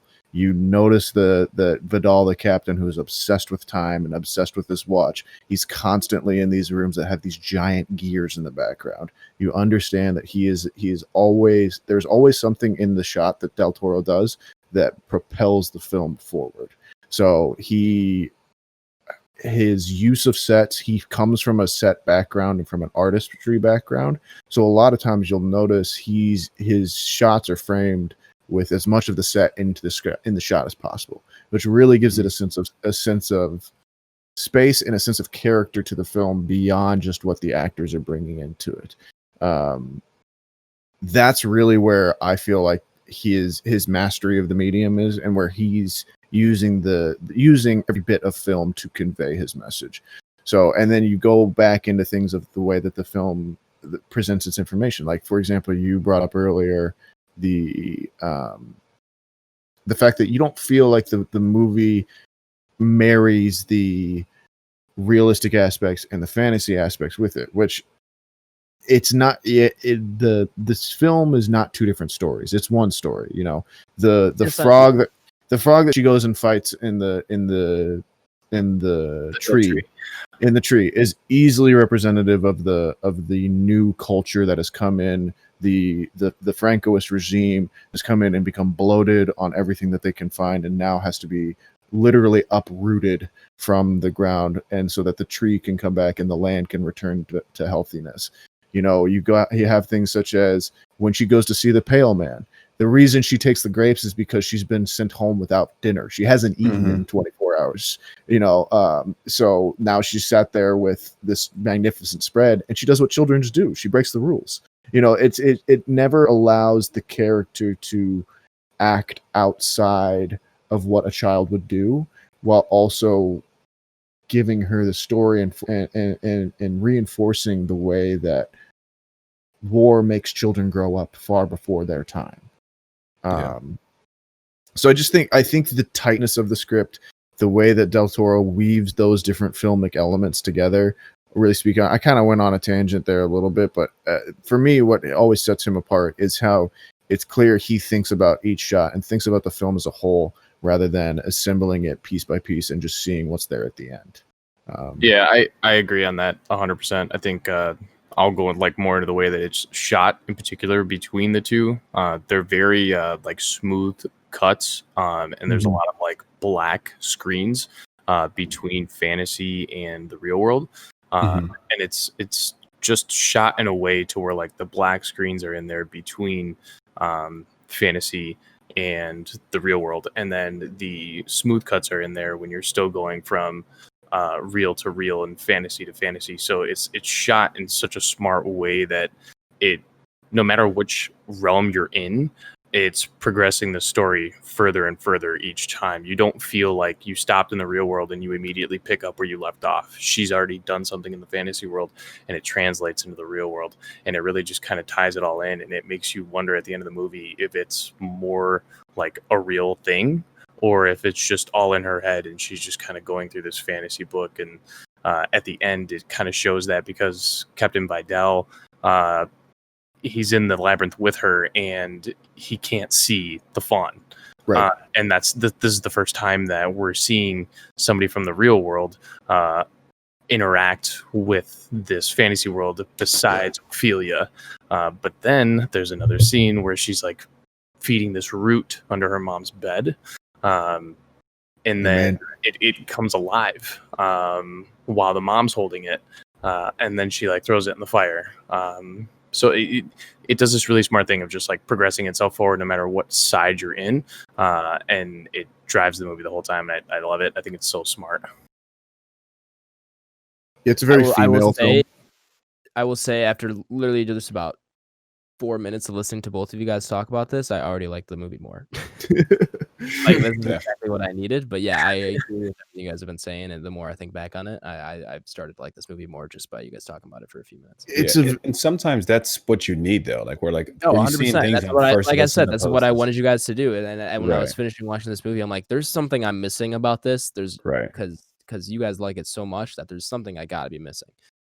Yeah, I love what Del Toro knows, and what he really exemplifies in both Pan's Labyrinth and Devil's Backbone, which I really do hope we talk about and we watch sometimes too, is that it's very unsafe to be a child.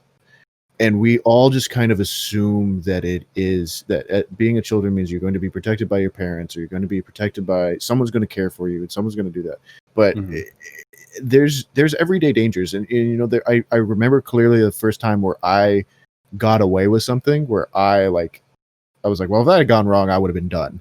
And, it was basically we were hiking up a mountain and I slipped and fell. And if I had fallen 5 feet to the left or right, I would have gone over the side of the cliff. And I think kids they run into that so often, but they never talk about it. And Del Toro knows that this happens, and he shows us that all the time. So you have things like she gets the key from the frog, and then she's in the Pale Man's house, and she finds the fairies who are supposed to be on her side. First point out to one door, and she goes up to it and feels it and goes, nah, this isn't right, and then goes to the other. So it's little things like that, and especially the faun itself too.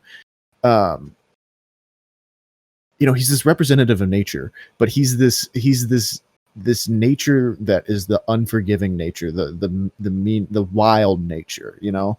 And the fairies are like this too, that there's this element of you have to conquer it, you have to be able to beat nature for you to be able to interact with it to the fullest extent, that I think he understands a little bit, and it is just a different take on the film.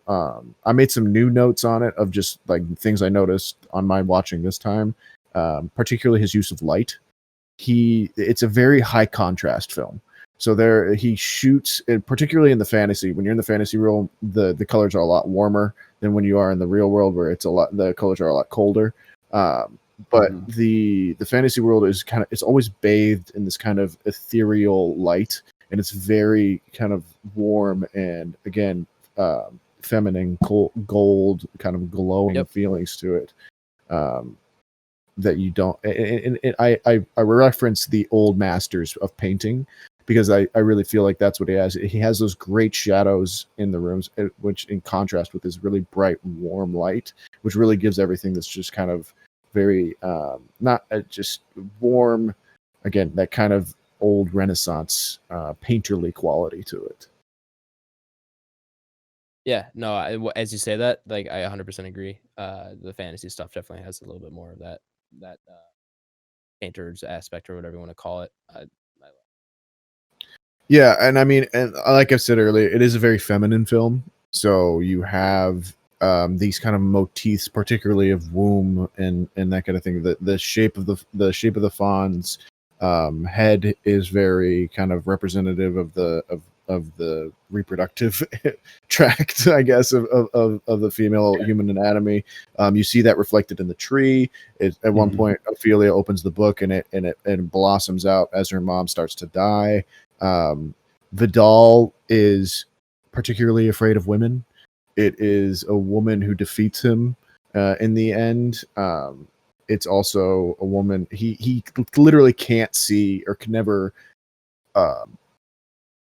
bear to think that Ophelia will be the one that defeats him, and that's very clearly passed down from his father, who has broken his watch to determine that his the right time that he died, so his son always knows, which is actually a clip from an old Italian fascist war film, which Del Toro talks about. But just anything that is male in this movie is not to be trusted, or has kind of a negative quality about it, and that goes down to Ophelia's little brother, that is in the process of being born. But it's just really great.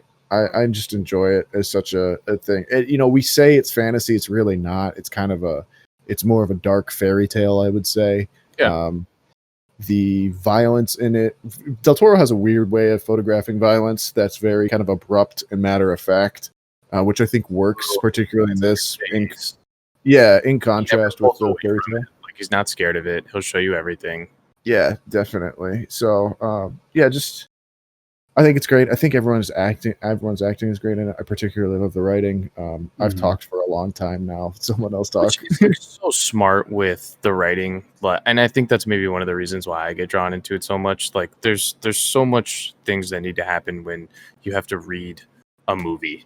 And I think it's just a really smart play to do it as that. Not only because obviously Guillermo del Toro is Hispanic, but the fact that you get to read the whole movie like a fairy tale book, and that is kind of what it's like, and it's written like that, very smart.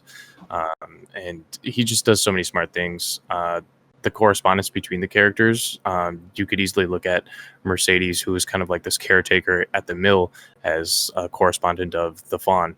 He kind of tries to take care of Ophelia. He's kind of her guardian in the fantasy world, and that is kind of what Mercedes is to her in the real world, because her mom is pretty absent. And then you see Vidal and the correspondence to the Pale Man. It's a very dark character. He's very violent, and that is exactly what Vidal is in the real world to her. So these are all kind of very fantasy things that she's pulling from the real world to kind of put in her own words, which is really cool. And then back to the Pale Man scene. You said earlier, Nathaniel, that his mastery of horror is so present, and even like the suspense factor, just putting an hourglass by the door that is going to is so smart to like just put a time factor on you as the watcher to just sit at the edge of your seat, and then of course she has to eat the grapes. So and then the pale man starts walking. He's not even running, and then he kind of picks up the pace, and so you're sitting there, and you're like, I think he's gonna eat this little girl. I think he's gonna. And then immediately after that, I'm pretty sure Vidal does something dark in the real world. So it's very corresponding. It's just put together so well, and I love it. Yeah. Yeah, and I mean, even you can even point to that scene when she goes to the tree, and she's very clearly in this new dress, and the dress is an exact copy of the Alice in Wonderland dress. It's green rather than blue. So again, he's using these elements, this language that we all know and are familiar with, and just giving it these twists, like, you know, giving it this earthen green texture to that dress. And then she gets to the tree and decides she has to take it off so that she can go in there and go in her nightgown, basically. So you've got this example of this character figuratively taking off another character that we're all familiar with, this fairy tale that we all grow and love, and leaving it outside while she delves into the kind of the muck and the nastiness of this tree, and this toad who we've already talked about represents the kind of growth of fascism in her country. And it's this great, you know, just example of the folks that are going to uproot this evil in the country are the people that are going. You can't be in a fairy tale. You have to go and deal with it yourself, even when you're already in a fairy tale while doing it. So, you know, it's these symbols that Del Toro so expertly maneuvers around the board to create the extra layers to the film. And then, I mean, you even can go as far as, you know, her brother being the birth of New Spain, of it being this example of this child is going to go forth. We are not going to let him understand. Repeat the mistakes of the past, because as we've seen, the father who is overbearing to his son or burdens his son with the knowledge of his death, then just creates another monster out of there. So I mean, it's just a film that works on a lot of different levels. I can understand why it's not going to work for some people, for sure, but it is definitely one that I think represents to me a lot of what I look for in film as an art form, and as film, or as an example of what film can be when it's pushed into an art form. So yeah. If anyone wants to chat about it more, reach out. I'm glad to talk about it. Yeah, it sounds like you got a lot more to say, or a lot to say about this film. Read my dissertation. I mean, that's one of of course. It's plenty of good things, obviously. Yeah, So and like I said, we can only say so many things. The more I listen to you guys talk about this, the more I'm on board with this movie. It's still not going to be all the way up there for me, but you guys have definitely made me like this movie already a little bit more than I did coming into this. So, all right, is that all you guys have to say on it, or do you guys ready to move on to the entropy list? I'm sure Nathaniel could talk for a long ass time. We could, but we can go. Yeah. I just want to make sure. I just want to make sure you guys have said all you wanted to say. Well, maybe we'll review it someday. Together, so we constantly get our fill of being able to talk back and forth about movies we both love. This movie was like the moment where like Nathaniel and I kind of were already friends, and then it was like I love Pan's Labyrinth. It's like, what, you like Pan's Labyrinth? I was like, no, I didn't say I liked it. I love it. And he's like, wait, right. Dude, we just history after that. Yep. Want to go to Karate in the Garage? Yep. So that was kind of like this movie for us. That's fun. Yeah, that's good. Alrighty then. Well, we just have one more thing to decide here, boys. The most contentious part of the podcast. The most contentious part of the podcast. Let's give a little quick welcome back to the listeners who wanted to skip over the spoilers. We are about to welcome. You just missed me talk for 15 minutes, so don't worry. So, because we still have a little bit of, or we don't have a ton of movies on this list, I will read it back, but eventually I'm not going to be able to read all the movies we have. But right now, the entry list is Arrival number 1, Prisoners 2, Green Room 3, Blind Spotting 4, The King of Staten Island 5, Project Power number 6, and An American Pickle number 7. Where are you boys thinking? Do you want to? I know where they. Know exactly where they're gonna go. So do you want them just to go ahead and say it first, Adam, or you want me and you to kick it off? Because we're 100% going to be in disagreement. Nathaniel, one. He said it. He said it. Adam, let's start with you, Adam.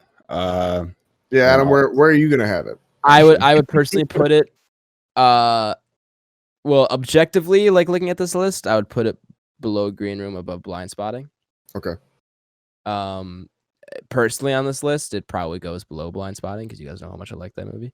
For sure. But yeah, I think objectively looking at all the movies we have on here and where they're stacking up, I personally think I liked Green Room a lot more, and I think it's maybe a little bit more appealing to a general audience because, like I said, I don't know if this fantasy movie is for everybody, especially if it's with subtitles too, like you were saying earlier, Blake. Like it could turn some people off to it.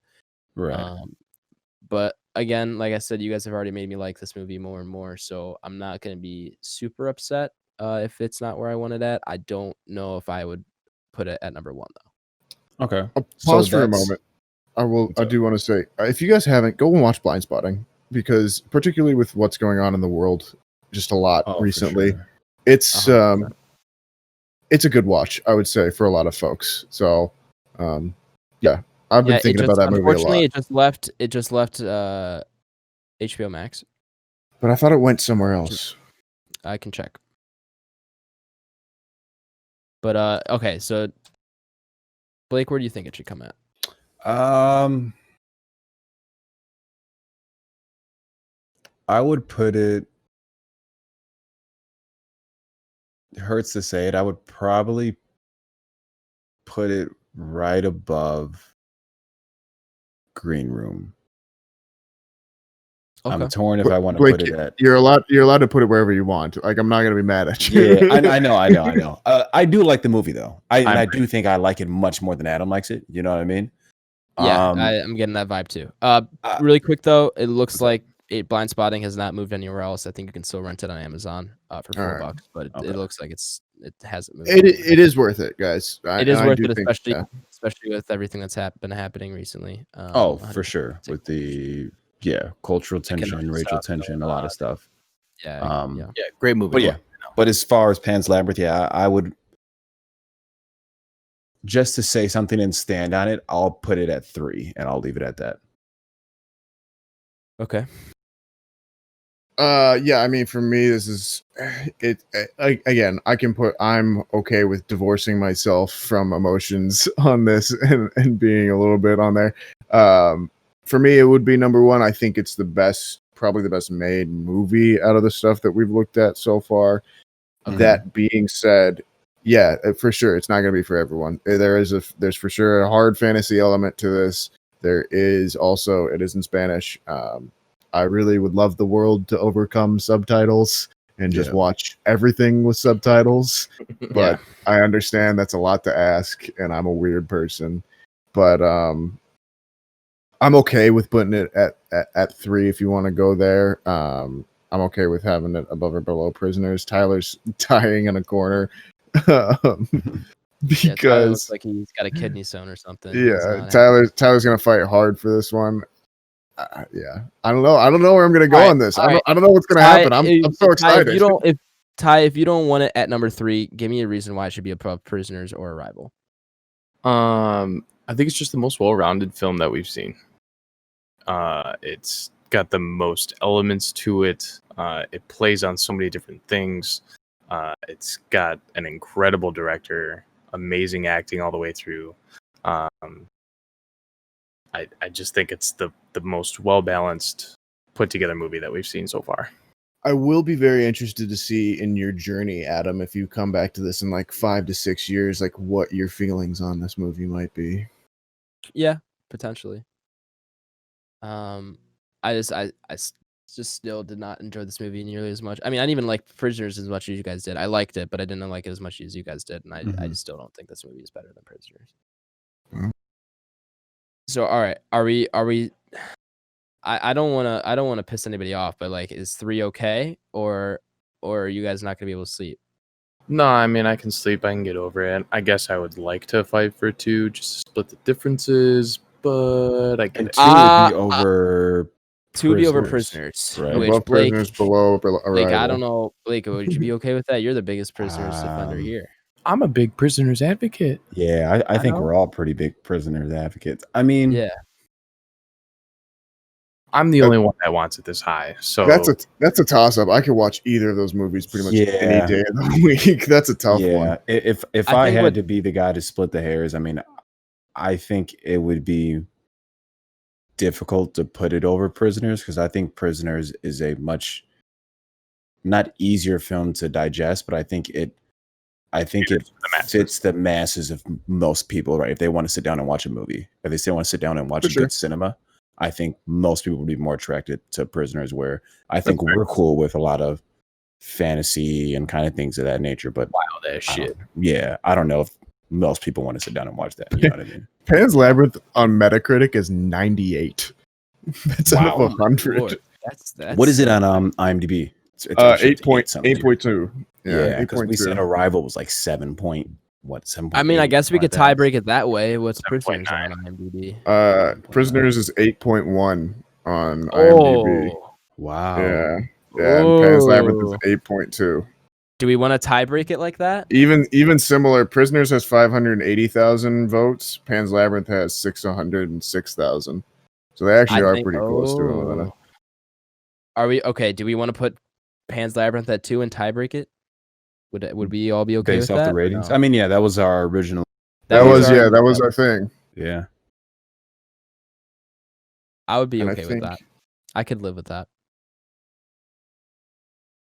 Tyler, I'll take 2. I told you if Okay. I was gonna be Blake, the only person. Blake, I know how much Prisoners means to you, Blake. That's I don't fine. want to take that away from you. Yeah, I can settle with that.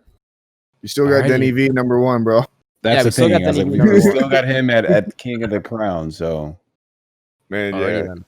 Del Toro Pan's and, Labyrinth. and Denny V, man. Both those Coming guys. in at number 2, baby. The new list: Arrival 1, Pan's Labyrinth 2, Prisoners 3, Green Room Take 4, that. Blind Spot 5, The King of Staten Island 6, Project Power 7, and American Pickle, Blake's favorite movie that we've watched so far. Yeah, let's just all just come in for a little moment and just say American Pickle's fucking dog shit, and then we can all move I on. think we can all agree that is the worst movie on this list. Yes. yeah, that movie was rough. What are we doing for next week then? Are we brainstorming or? We have there's some things. Oh, we got Tenet. Tonight, I don't know if I can somehow figure out how long you need to quarantine for because of this COVID shit, I might be able to see it this week. The other thing is, we got an email, guys. Oh my goodness. We got an email. What? That's not from Miles Teller. Dude, let's go. Good. Yeah. Screw Miles Teller. Brandon Wozni wrote in and he goes, "The people need to know, when are you doing Inception?" You want to do a little Nolan retrospective? I think we could. I think what we might have to do is we do Inception. If we do Inception for next week, and then by the week after, for the episode after, I should be able to go see Tenet, whichever one. All right. We could do a little bit back to back Nolan. Would you guys be down for that? I'm not mad at that. We could talk about on off pod. We may be able to do depending on. Okay, yeah, never mind. I'll think about it. We'll talk about it off pod. You know what? Okay. We will talk about it off pod, and then if I need to do a little post production little cut in, I'm going to do that right here. So listeners, For sure. maybe I'm coming back with a little post pod thing. Maybe not. You never know. Well, listeners, it's time for another post pod cut in here from your host. I looked into it and decided I'm not going to go see Tenet this week. I do have to quarantine for a good 10 to 14 days, depending on when my symptoms end, and I do not feel like putting others at risk. That's not really worth going and seeing a movie for. And I should also kind of clarify, since we didn't really talk about it on pod, I did test positive for COVID, but I am totally okay. I have some symptoms, but nothing too serious. So probably should have clarified that. We were talking about before the pod started recording, and just kind of forgot to mention it on pod. So I am okay. No need to worry. Regardless, we did decide we're going to go ahead and watch Inception for an episode 13 next week. Thank you to Brandon Wozni for that suggestion. We're going to go back to back Nolan here. So plan on watching Inception, which is streaming on Amazon Prime for episode 13. And then the week after, we're planning on doing Tenet for that episode. So go ahead and give Inception a watch or a rewatch, as most of you have probably already seen it, and then plan on watching Tenet for the episode after. yeah, so we'll talk about that. But for right now, you guys, listeners, you will know. For now, we don't. Alrighty. Let's move on. Let's get out of here because we have been recording for. Oh, you want to do our 5-star reviews though? Let's do our 5-star review. Do we have? We had got one two. from last week. Yeah, one from last week, and All I right, think we got let's to do it. one. Let's do it. So this is how this works. If you are new to the pod, or if you're this first time you're listening this far, you can say whatever you want about us, and I will read it out. But you have to give us 5 stars on Apple Podcasts for me to do that.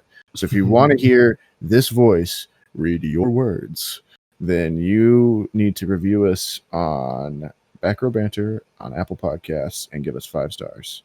Because then I'll say it. And it could be anything. It could be nice. It could be not so nice. Don't be awful. Appropriate. Yeah. Don't be awful. But we'll give you something to talk about. And you get to hear us say your name. So that's always fun. But what do we got here? So from Wolfwood9576 says, long-time listener, first time. I'm gonna guess that's reviewer. Okay, yeah. I'm not looking at it. Is that what he said? For first time commenter or something like that, it gets cut off on my thing. But Sure. first time. 5 stars. Love the podcast, guys. I think it's got to be canon that Nathaniel is host until Adam sees Moulin Rouge, though. But keep up the great work. So, Adam, have you seen Moulin Rouge yet? No. All right. Well, starting next week, I'm your host. All welcome back. You want to host? You want to host Back Row next week, Nathaniel? I'll take a week. I'll take a week off. But yes, thank you, But Wolf. if you're the host, if you're the host, you're responsible for the show notes and all that. That's not how Take that works. responsibility. Completely wrong.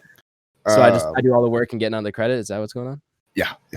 Okay, cool. Glad we're on the same. I mean, Moulin Rouge is on HBO Max. You have time now, so I do have time. and I would recommend it. It's a really fun movie. Shout out Carolia for the suggestion. I will go ahead and give that a watch sometime this week. So we have another 5-star review because we did take last week off. Yes, So sir. here you go, gang. So this one is from TT.11, and it says "Real Deal Holy Cloverfield," which I think is pretty good actually. That's funny. So 5-star rating, obviously. It says dope podcast that you can tell isn't scripted and is off the dome but genuine and casual. Great reviews with great side talk. And then we actually have 3 snowflakes, which I'm pretty sure means we chilly, but I don't know. Yeah, I know who that is. That's one of my close buddies. The shout name is due to so shout out Tay.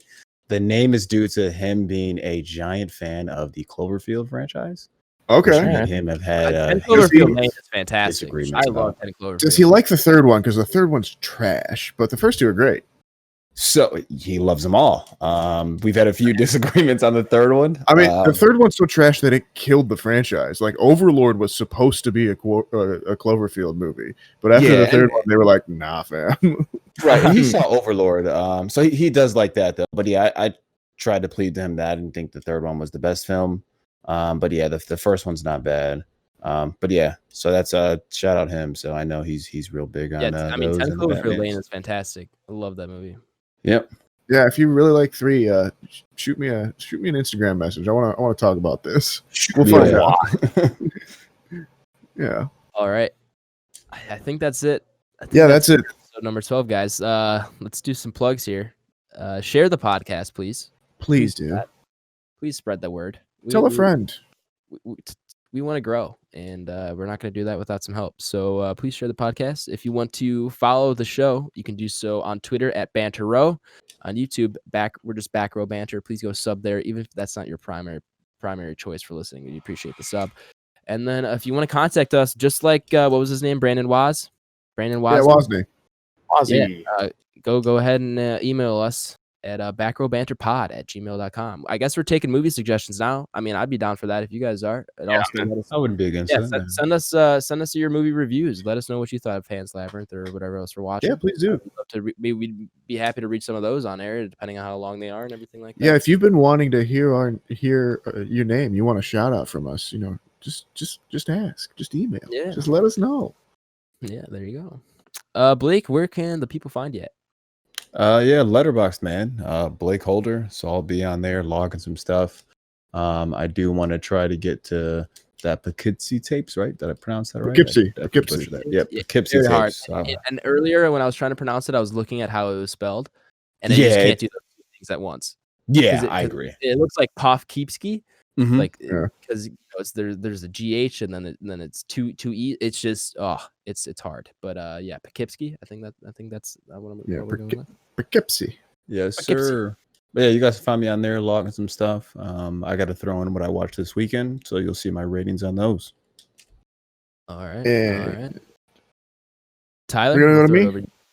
No, I'll We're go to gonna go- Tyler. Tyler, it is. Tyler- Attention, and now he looks baffled. No, I'm good. I was just he said me, and then you said me, and so we'll do me. Do me.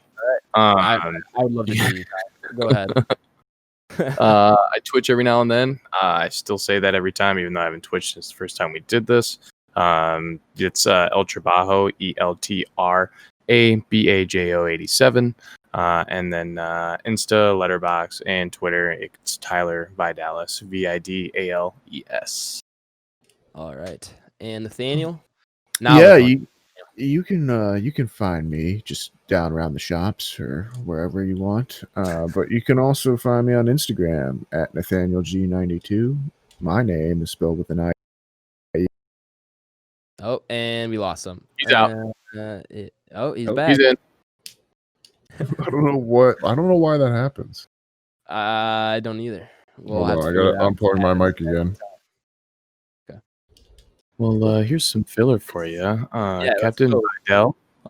That's actually, if you Google my last name, Vidalis, it's actually meant of the word Vidal, which is kind of a for vital is how that kind of roughly translates. So like life, and so yeah, maybe I'm related to Captain Vital. You know, dark time, but be cool. you know, just a little, little trivia.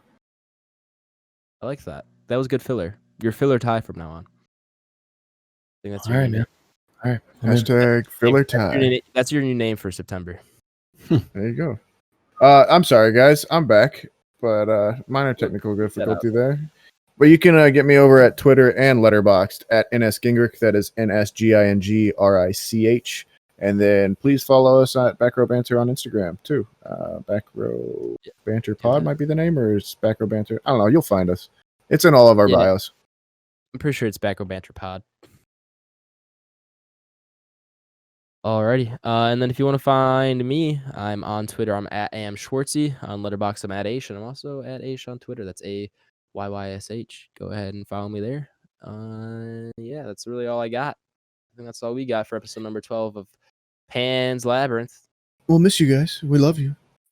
We will see you guys next week. We will figure out what we're going to watch. You guys already know. You guys know before us. We'll brainstorm it right now, and we'll Yeah, let you guys know.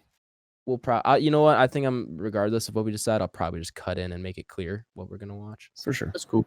Yeah. All right. Well, anyway, Alrighty. we'll see you guys next week for whatever we end up watching. Yes.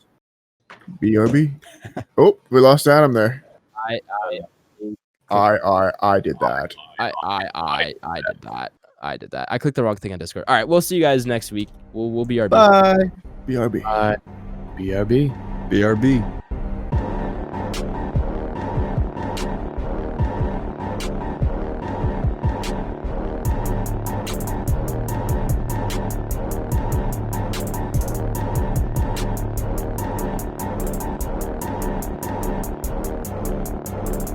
I'm American.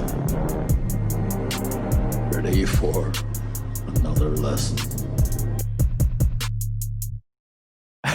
And we are back at it again with the back row. My frat house group chat, and someone posted, "Yo, code red. We have a toilet flooding up here on 3rd floor." Oh, dude. Dude, hopefully it's not like flooding with shit. Bro, Is that above you? That's the worst. Yeah, I'm on the 2nd floor. Oh right now. no. Oh, dear. We have designated the 3rd floor as a negative bathroom and the 2nd floor as a positive bathroom. So if you tested positive, you're on the 2nd floor. Well, yeah, it's good you guys took those Ah. precautions. Next week on Back Row Banter, Adam has sepsis. COVID Is your roommate positive too? Yeah.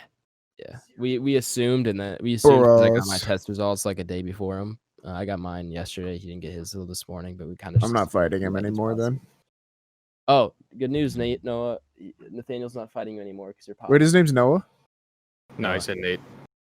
No, what's his It's name? Noah. Noah? Tell him that's my Noah H. Tell him that's my brother's name, and because so I will grant him peace.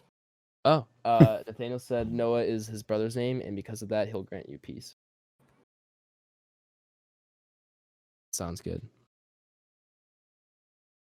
Blessings, All right. blessing on all your households. Have a blessed day.